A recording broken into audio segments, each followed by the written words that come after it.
Cerrado. Fala galera vascaína, eu sou o Thiago Fontes, falo direto de Brasília, Distrito Federal, trazendo mais um vídeo para o canal nessa segunda-feira. Então, antes de falar de Vasco, para acabar com o seu dia, só vou desejar para você uma semana abençoada, tá? Que Deus possa estar abençoando a sua semana de trabalho, a sua família, né? Que seja uma semana positiva para você, tá bom? Bom, deixa o joinha, deixa o like, se inscreve no canal, comenta, compartilha, deixa o hype, hoje é dia do hype, né? Você passa pro lado aqui, ó, dá uma hypada, que aí o YouTube entende que o canal tem que ser indicado para mais gente. Então, dá essa força que a gente vai aqui para nossa lida falar de Vasco da Gama, que entra em campo amanhã para poder cumprir tabela. Ah, mas como eu queria que o Vasco calasse a minha boca. Ah, mas como eu queria que amanhã viesse aqui uma pá de Nutella para dizer, vai, otário. Vai ficar falando que o Vasco já estava eliminado?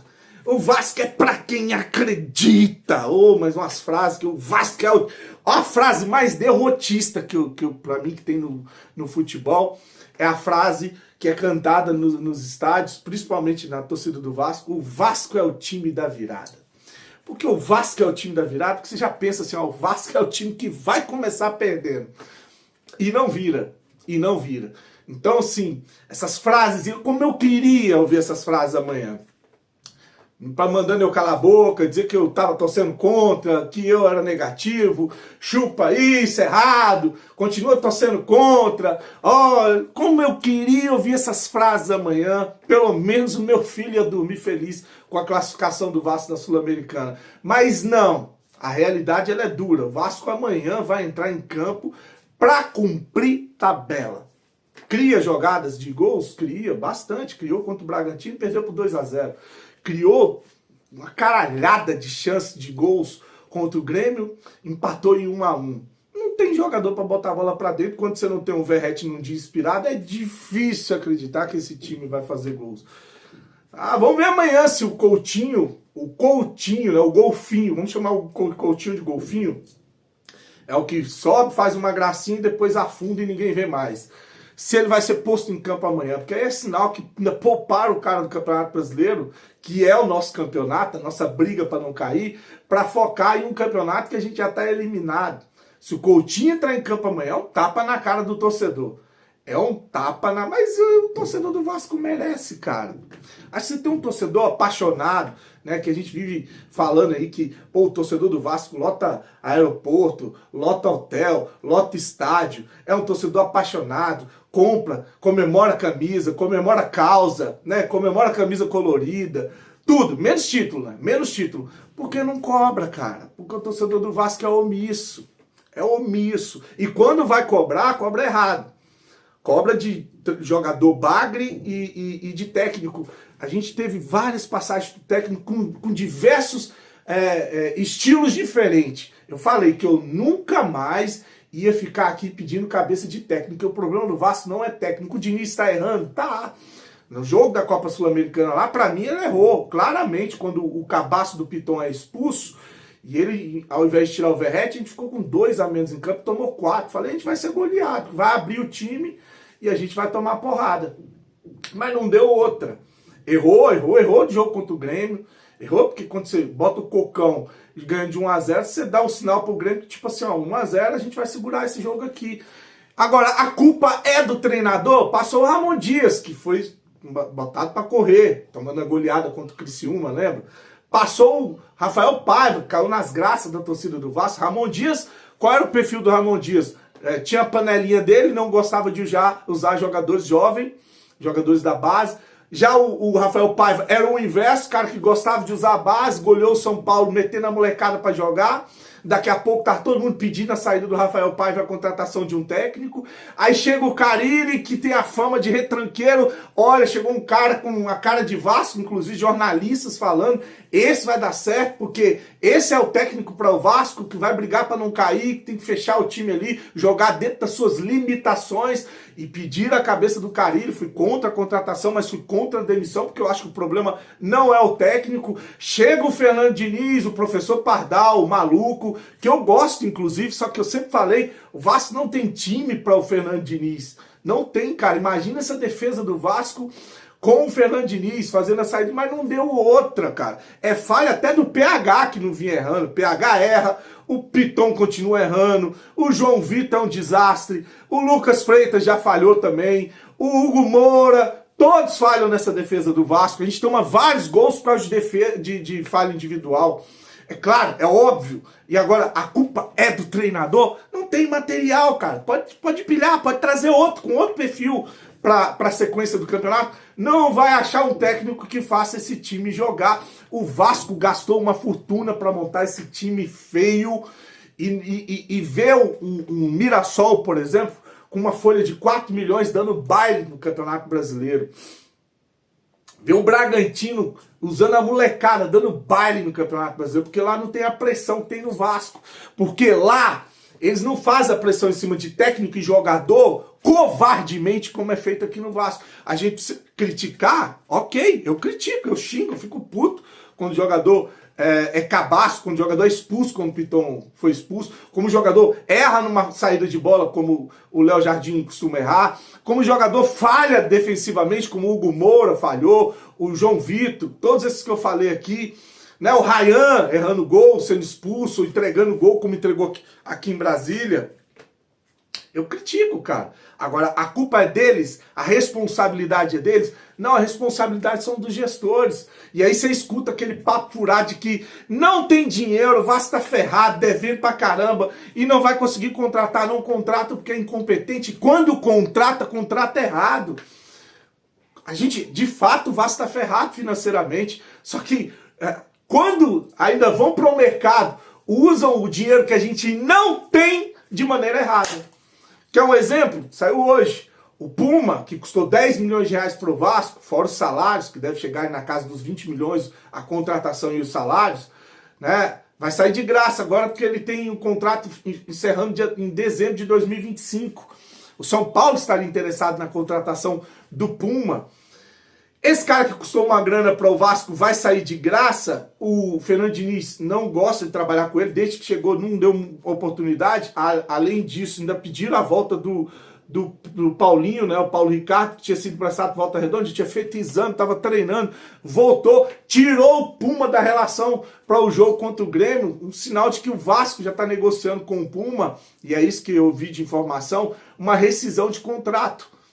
Então o Puma, que custou 10 milhões em contratação, mais uns 10 em salário, vai sair de graça. O Capasso foi 10 milhões a contratação também, mais uns 10 milhões de salário, só os dois em uns 40 milhões. Para o Felipe vir uma coletiva e arrebentar com o ativo do Vasco.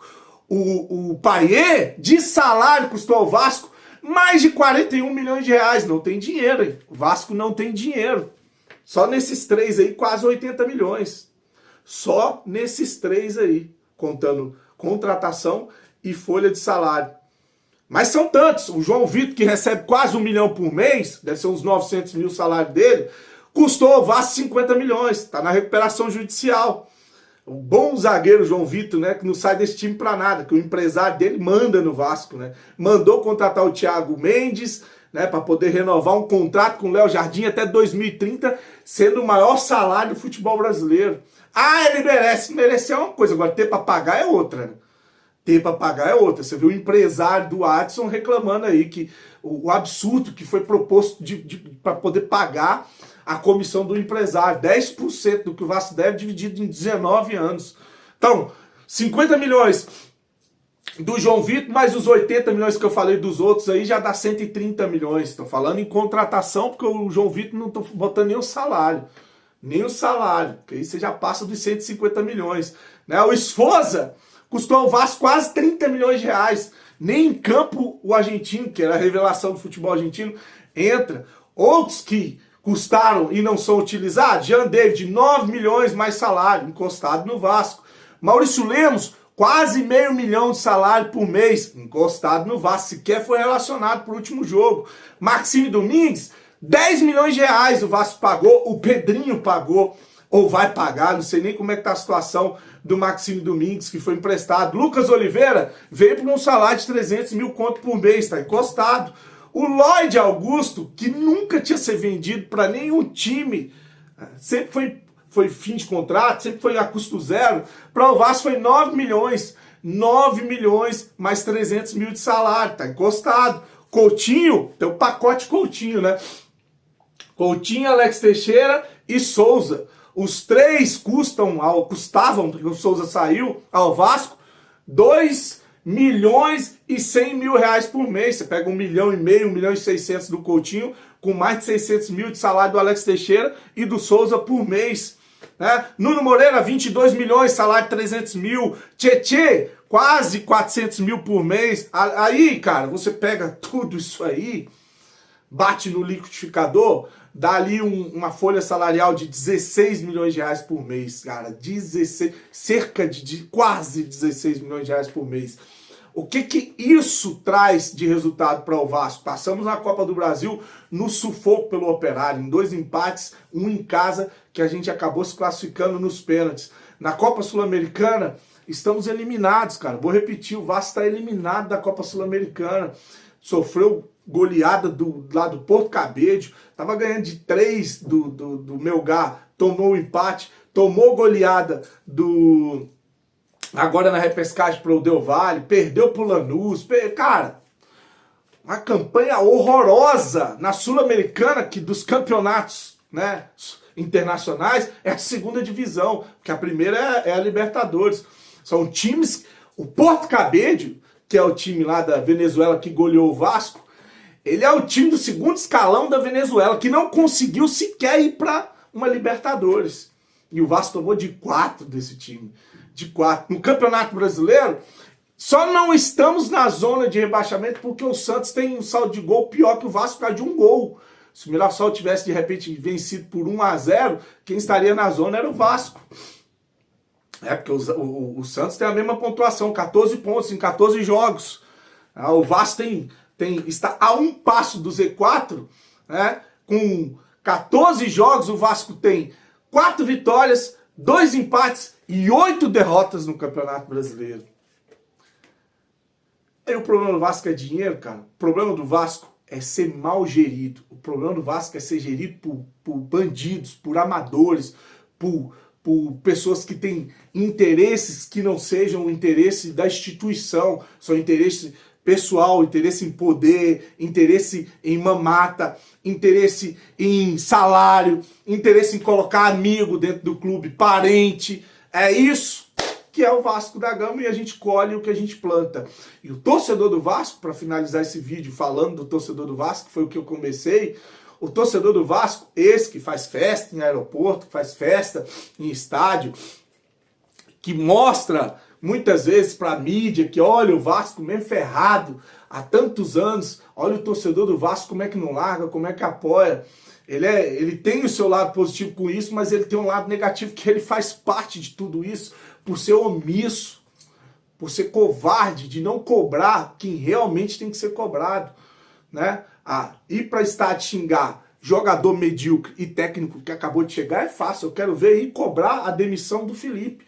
Eu quero ver ir cobrar a demissão perdão, do Carlos Amodeu. Eu queria ver ir para o estádio cobrar o Pedrinho e o grupo dele, que desde que esse grupo amarelo, os roxos, sacanearam uma eleição e colocaram o Salgado no Vasco, o Vasco só foi ladeira abaixo.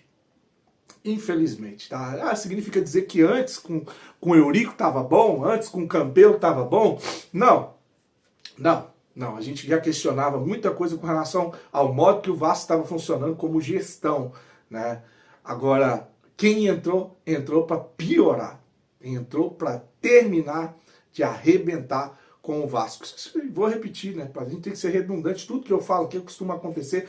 Tomara a Deus que não aconteça. Se cair para a segunda divisão, esquece seu jornalista que se diz vascaíno.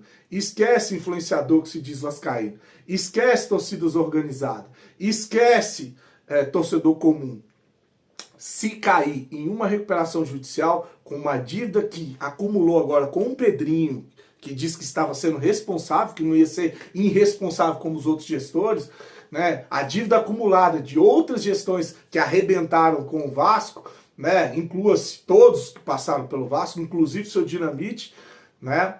que foi ídolo dentro de campo, mas que fez a mesma loucura que o Pedrinho fez, a mesma irresponsabilidade, sem entender nada de gestão, que gerir o clube, o Vasco vai quebrar. Tá? Se cair para a segunda divisão, é fim da linha, é game over, né? Fim de jogo.